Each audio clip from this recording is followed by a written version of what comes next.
All right, we're here with the legend, Jon Anik. Jon, at the Hall of Fame, you've been doing a lot of these. Some really good nominees going in here tonight. We got obviously the fight with Robbie Lawler. What are you looking forward to the most with the Hall of Fame tonight?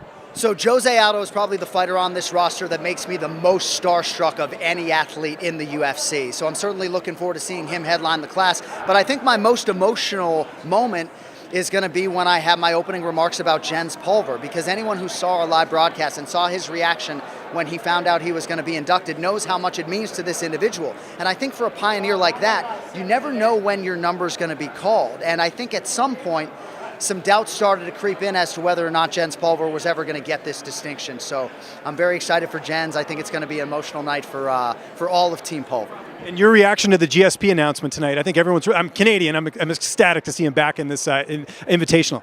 I saw him backstage. I said, I'm actually more excited to hear you on a microphone than to watch you compete. And I say that somewhat tongue-in-cheek, but Georges St Pierre has so much to offer this sport, whether it's on a microphone or competing as a grappler. Like when he does a Q&A, it's amazing just how much I can extract from even his shortest answers. So I'm excited to see him commentate. I'm excited to see who they choose for him as an opponent. But the more Georges St Pierre, the better, you know, and having him back in the fold is just great. It should be Khabib, right? I mean, that makes sense for George to come back and do a grappling match with him. Yeah, I think that makes a lot of sense. We'll see if Khabib has the appetite for that. But and just last one for me, did you get your chair fixed? So my mother, you know, she's trying to fix this chair. I never thought my mother was starting to show signs of being older until she was like hell-bent on fixing the chair that I broke. The chair's broken, it's in the garage, and if I need to buy my mom a full set of 8 dining room chairs, then that's what I'll do.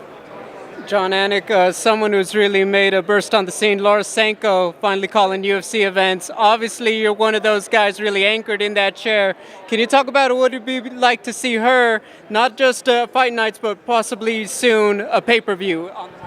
I think it would be amazing. She's added so much to our broadcast team, particularly when it comes to her jiu-jitsu analytics, right? For me, as a guy who never wants to put on a gi again, right, the most valuable thing for me to have in a booth is a jiu-jitsu expert. And I think already she is one of our elite, best grappling analysts just in terms of her ability to simplify what is inherently complicated and break down everything that's happening on the ground. So I think she's already added a lot, and you might see her next to me sooner than you think.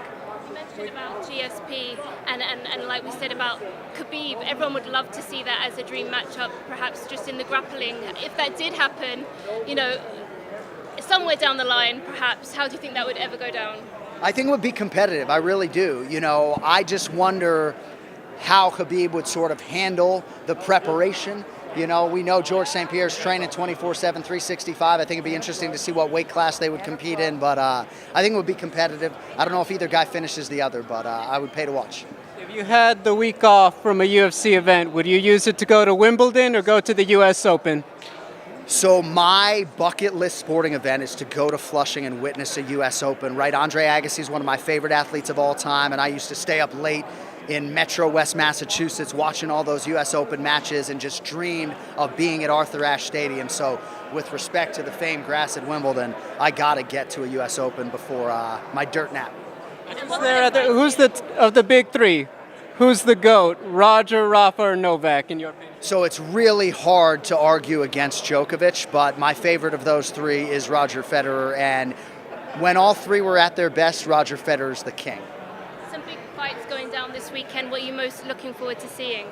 Well, Alexandre Pantoja getting his championship opportunity. I think you can argue he's the best fighter on the roster right now that doesn't have a championship. And as most of you guys know, he's had a full year off to prepare to beat a guy that he's already beat twice. So I'm excited to see what Pantoja can do against, obviously, a much different, much better version of Brandon Moreno.